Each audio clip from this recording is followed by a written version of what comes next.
So, ayan. Ngayon, meron akong larawan dito. Pero, bago yun, hahatiin ko kayo sa dalawang grupo. Maliwanag ba? Opo! Ayan. So, kayo ang magiging unang grupo at kayo naman ang pangalawang grupo. Ang unang grupo ay ang nanguhula ng mga larawan. Habang ang pangalawang grupo naman, sila ang aakto ng larawan. Maliwanag ba? Opo! Naanyayahan ko ang pangalawang grupo para pumunta dito sa harapan. Handa na ba kayo? Opo! Ayan. So, ito ang unang larawan. Masaya! Tama. Ito ang pangalawang larawan. Malungkot! Tama.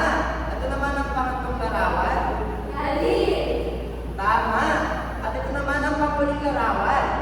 Takot! Tama. Ayan, maaari ka nang umupo.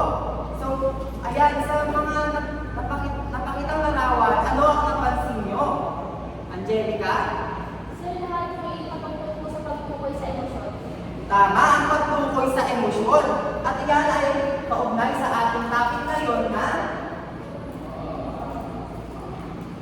pakibasa nga.